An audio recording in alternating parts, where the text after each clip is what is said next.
నా కష్టంతో పాటు మీడియా మిత్రుల సహకారంతో పాటు అమ్మ సోనియా గాంధీ, ఏఐసిసి పెద్దలు మల్లికార్జున ఖర్గే గారు, రాహుల్ గాంధీ గారు, ప్రియాంక గాంధీ గారితో పాటు మా ప్రత్యేకంగా మీనాక్షి నటరాజన్ గారు వచ్చినాక మా పార్టీలో మంచి మార్పులు వస్తున్నాయి. ఆమె యొక్క దీవెనలతో ఇటు మా ముఖ్యమంత్రి గారు ఇలా రేవంత్ రెడ్డి గారి ఆశీస్సులతో మహేష్ కుమార్ గౌడ్ గారు కానీ, ఉత్తమ్ కుమార్ రెడ్డి గారు కానీ, వెంకటరెడ్డి గారు కానీ మా యొక్క పెద్దలందరూ కూడా ఈరోజు నన్ను ఆశీర్వదించి చట్టసభలకు పంపించే ప్రయత్నం చేసిన మిత్రులారా, ఇక నుంచి నేను ఇన్ని రోజులు ప్రజా ఉద్యమకారుడిగా, సామాజిక ఉద్యమకారుడిగా ఈరోజు మీ ముందు ఉన్నా, కాంగ్రెస్ పార్టీ నాయకుడిగా, కార్యకర్తగా మీ ముందు ఉన్నా.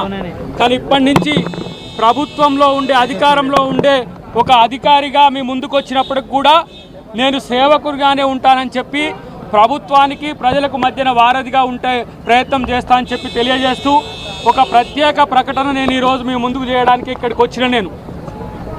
ఎందుకంటే ప్రజా ఉద్యమంలో ఉండి ప్రజల కష్టాలు తెలుసుకున్న నాలాంటి నాయకులు కొంత సమాజం పట్ల కమిటెడ్గా ఉండాల్సిన బాధ్యత ఉందని నేను భావించి నేను నా సతీమణి నాగమణి గారు కలిసి ఒక నిర్ణయం తీసుకున్నాం. ఏంటి అని అంటే మాకు వచ్చే నగదులో 25% పార్టీ కొరకు, పార్టీ ఫండ్ కొరకు ఇవ్వాలని మేము నిర్ణయించాం.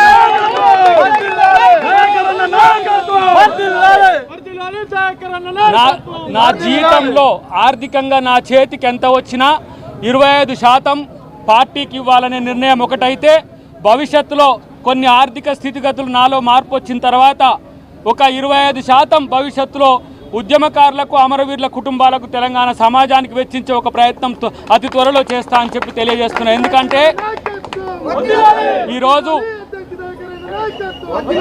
నా యొక్క సతీమణి, మా అమ్మ, మేమందరం కూడా ఒక సామాన్య దళిత కుటుంబం నుంచి వచ్చినాం. నా భార్య ఒక బంజారా లంబాడ కుటుంబం నుంచి వచ్చి, నేను దయాకర్గా మీకు ఎంతో పెద్ద ఎత్తున తెలిసి ఉండొచ్చు కాక ఒక సగటు కుటుంబంగా వచ్చినందుకు కాంగ్రెస్ పార్టీ ఈరోజు రేవంత్ రెడ్డి గారు నాకు ఈ అవకాశం ఇచ్చిన అదృష్టాన్ని నేను ప్రజలతోనే పంచుకుంటా. అన్నిటికంటే ముఖ్యంగా నేను ఎప్పుడు కూడా ప్రజలకు కట్టుబడి ఉంటా, పార్టీకి కట్టుబడి ఉంటా.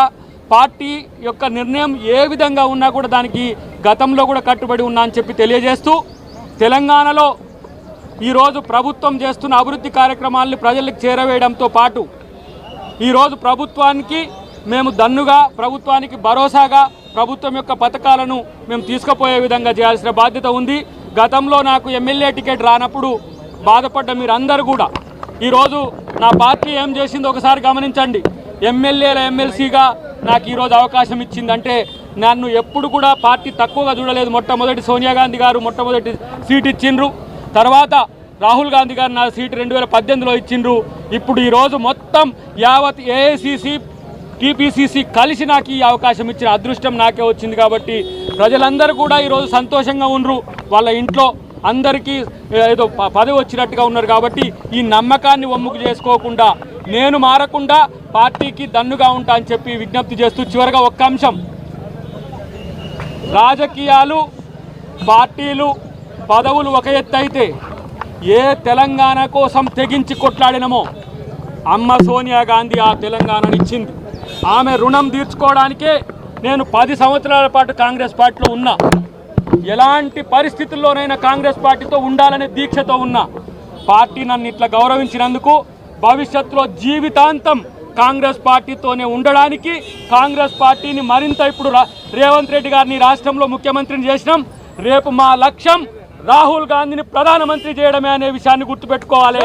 సామాజిక వర్గాలు, బడుగు బలహీన వర్గాలు అన్నీ కూడా ఈరోజు రాజ్యాంగ పరిరక్షకుడు రాహుల్ గాంధీ నాయకత్వాన్ని భవిష్యత్తులో ఈ దేశం చూస్తుంది. మళ్ళొక్కసారి ఇందిరమ్మ రాజ్యం కోసం మా శక్తి యుక్తులు అన్నీ కూడా పెట్టి మేము ముందుకు పోతామని చెప్పి తెలియజేస్తూ, మళ్ళొక్కసారి పార్టీకి, ఈ తెలంగాణ సమాజానికి పునరంకితమని చెప్పి వాదాయిస్తూ థ్యాంక్ యూ వెరీ మచ్.